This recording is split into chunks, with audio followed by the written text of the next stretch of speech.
Assalamualaikum warahmatullahi wabarakatuh. Perkenalkan, nama saya Rodi Cerisa Dongge dan teman Saya Fadilah. Angelin Victoria Pikiri. Saya Iluda Nusri Dewi. Dan saya Bunga Aulia. Kami dari kelompok biologi kelas 12 MIPA 2. Di sini kami akan menjelaskan mengenai sampah organik dan aorganik dan memperlihatkan hasil karya tangan kami dari sampah-sampah yang telah kami kumpulkan. Kami mengambil sampah anorganik di depan kelas kami, tepatnya di sekitar daerah lapangan yang sudah berserakan. Nah, selanjutnya kami mengumpulkan sampah organik seperti daun-daunan kering yang tepatnya berada di depan kelas 12 IPS. Mengapa kami mengambil sampah organik tersebut di depan kelas 12 IPS? Dikarenakan di depan kelas kami tidak terdapat sampah-sampah organik seperti daun-daunan kering. Oleh karena itu, kami mengumpulkannya dan mengambilnya di depan kelas 12 IPS. Sampah adalah sisa atau buangan dari suatu kegiatan yang dianggap sudah tidak berguna lagi. Alam tidak mengenal sampah, yang ada hanyalah daur materi dan energi. Hanya manusia yang mengakibatkan munculnya sampah. Sampah dibagi menjadi dua jenis, yaitu sampah organik dan sampah anorganik. Di sini saya dan teman-teman saya akan menjelaskan mengenai sampah organik terlebih dahulu. Sampah organik adalah sampah sisa yang masih bisa dimanfaatkan menjadi bahan yang layak pakai lagi. Sampah jenis ini bisa terurai meski dibiarkan begitu saja, sampah ini akan hilang dengan sendirinya. Sampah organik bisa dikatakan sebagai sampah ramah lingkungan. Bahkan sampah ini bisa diolah kembali menjadi suatu yang bermanfaat bila dikelola dengan tepat. Tetapi bila tidak dikelola dengan benar akan menimbulkan penyakit dan bau yang kurang sedap karena hasil pembusukan dari sampah organik yang cepat. Sampah organik dibagi menjadi dua, yaitu 1. Sampah organik basah. Sampah organik basah adalah sampah organik yang banyak mengandung air. Contohnya sayur, kulit pisang, buah yang sudah busuk, kulit bawang, dan sejenislah. Inilah kenapa sampah organik dapat menimbulkan bau tidak sedap, sebab kandungannya air tinggi yang menyebabkan sampah sejenis ini cepat membusuk. 2. Sampah organik kering adalah sampah organik yang sedikit mengandung air, contohnya kayu, ranting pohon, dan daun-daun kering. Kebanyakan sampah organik ini sulit diolah karena jadi lebih sering dibakar untuk memusnahkannya. Ya, sampah organik dapat diubah menjadi biogas, dan listrik. Sampah organik yang berasal dari kotoran hewan maupun manusia, limbah tempe dan tahu digunakan sebagai bahan utama untuk dijadikan biogas dan listrik. Saat sampah organik 1 bisa digunakan untuk kompos atau pupuk organik.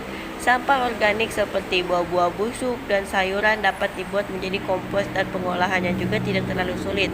2. Untuk tambahan pangan ternak, tidak hanya dibuat untuk tambahan pangan kambing, sapi, dan kerbau, tetapi sekarang ini sampah organik dapat diolah menjadi pelet untuk makanan ayam dan ikan.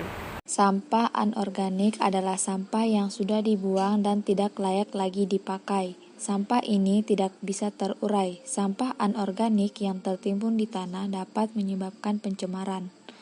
Karena sampah ini tergolong zat yang sulit terurai dan akan tertimbun dalam waktu yang lama. Inilah yang menyebabkan rusaknya lapisan tanah.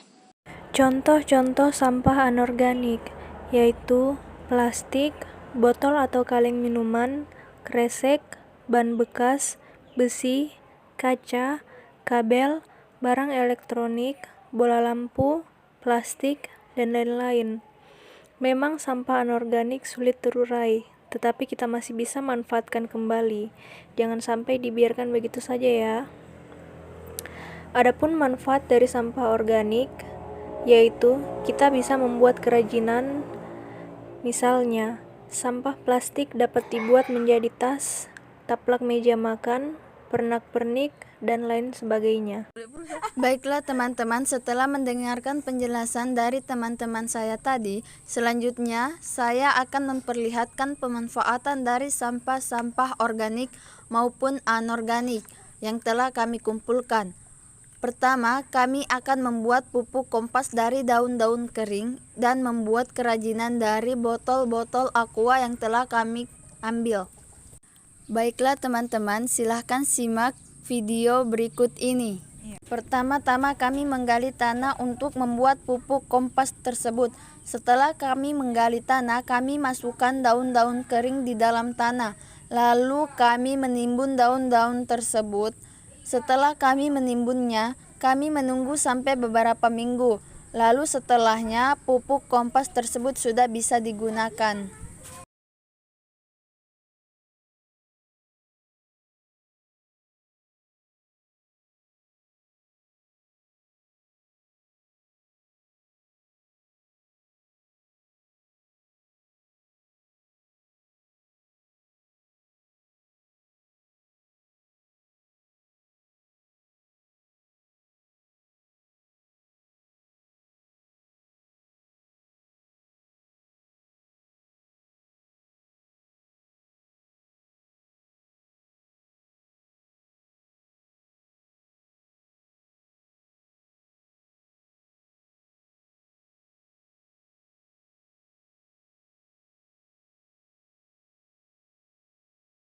Baik teman-teman, di sini saya akan menjelaskan mengenai enzim.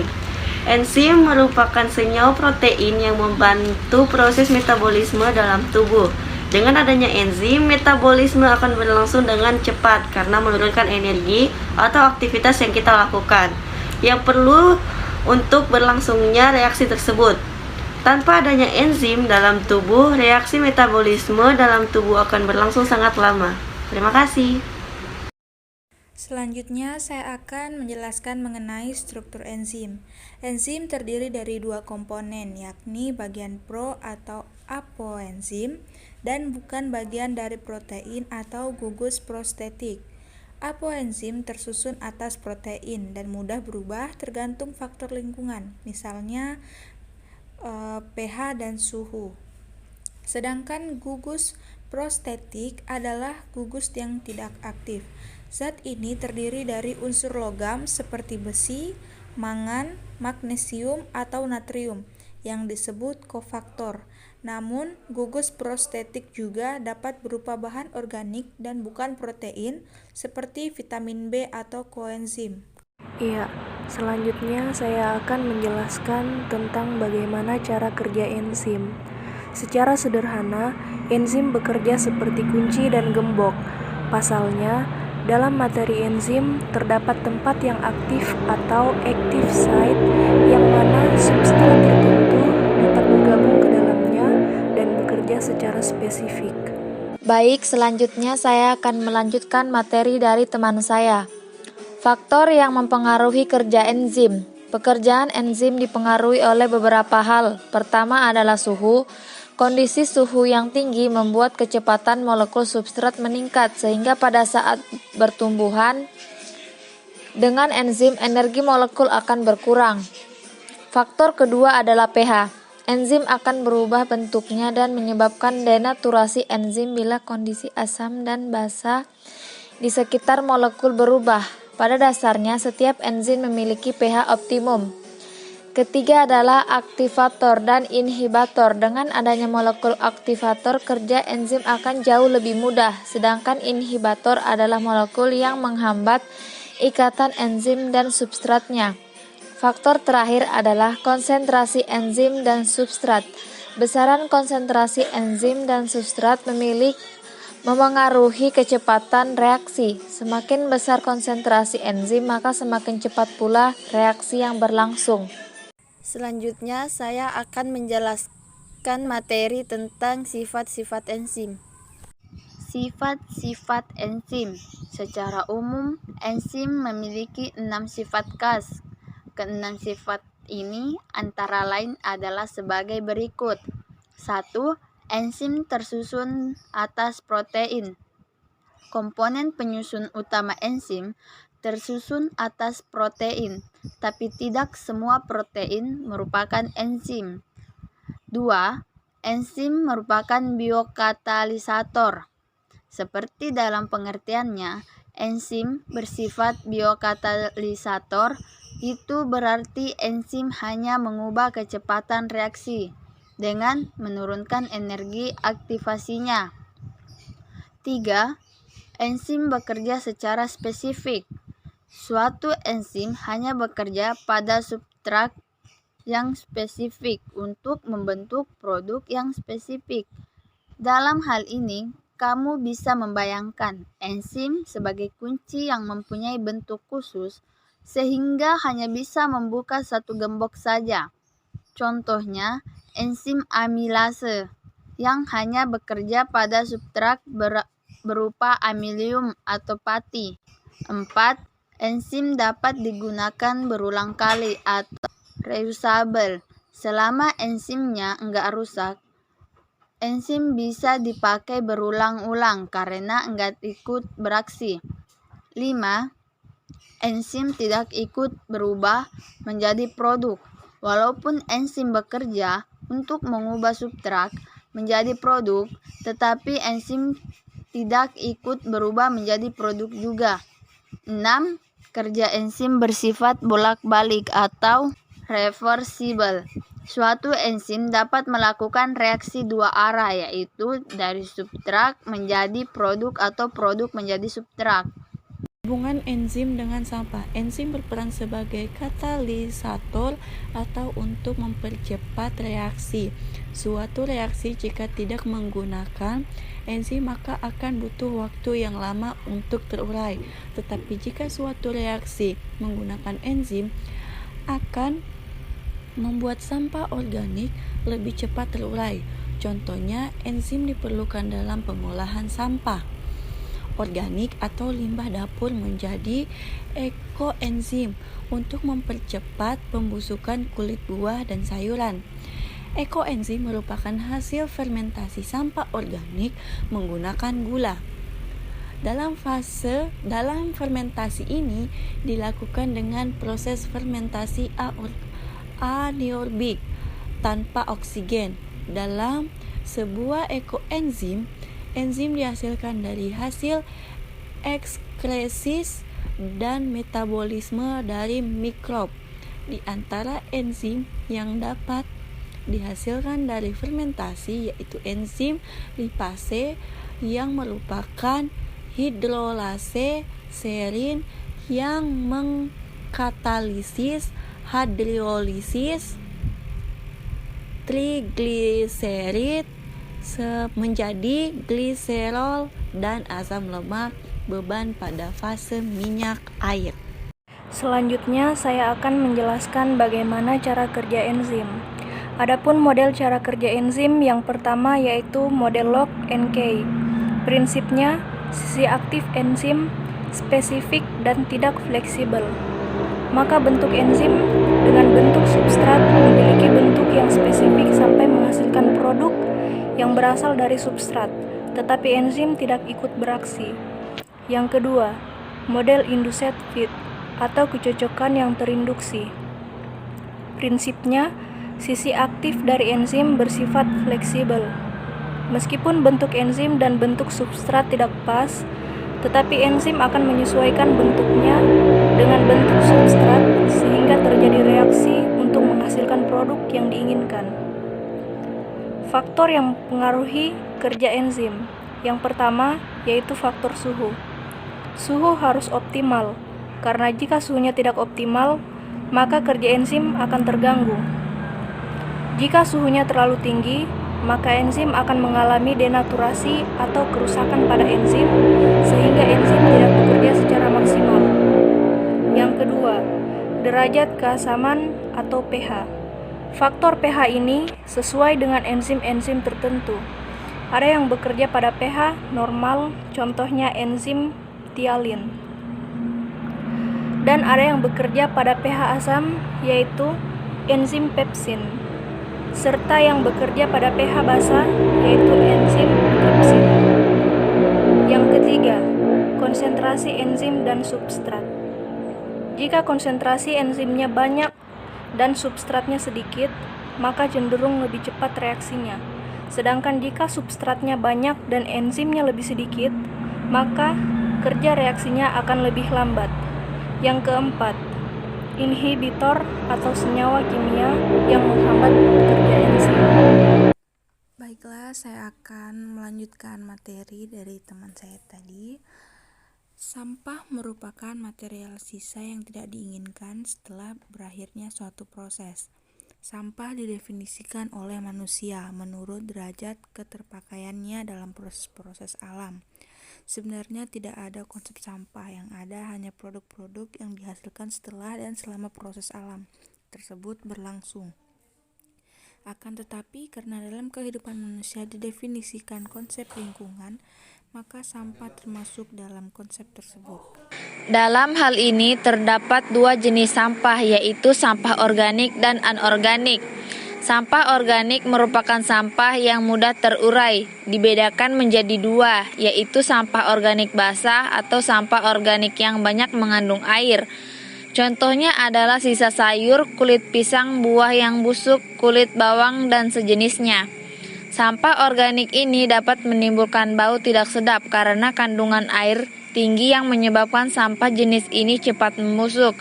Yang kedua, sampah organik kering. Contohnya ranting pohon, kayu, dan daun-daun kering. Sedangkan sampah anorganik merupakan sampah yang sulit terurai. Sebagian besar limbah anorganik tidak bisa diurai secara natural oleh alam. Munculnya limbah jenis ini bisa dari sisa pengolahan industri, seperti limbah pabrik hingga proses pengolahan rumahan. Contoh atau jenis limbah anorganik antara lain botol kaca, botol plastik, bungkus makanan ringan, kantong plastik, kaleng, kertas, kain, keramik, logam, deterjen. Enzim adalah biokatalisator organik yang dihasilkan organisme hidup di dalam protoplasma, yang terdiri atas protein atau suatu senyawa yang berikatan dengan protein yang memiliki kemampuan mengkatalis, artinya mampu mereaksikan suatu senyawa kimia tanpa ikut bereaksi. Jadi enzim ini berfungsi untuk mempercepat reaksi tanpa ikut bereaksi. Secara keseluruhan, enzim disebut sebagai holoenzim. Holoenzim terdiri atas dua komponen penyusun. Yang pertama disebut apoenzim, yang berasal dari protein.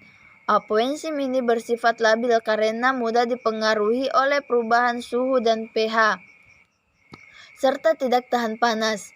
Yang kedua, kofaktor, yang berasal dari penyusun non-protein. Kofaktor ini terdiri dari dua macam, yaitu koenzim yang tersusun dari senyawa organik dan berfungsi untuk memindahkan zat kimia dari satu enzim ke enzim lain.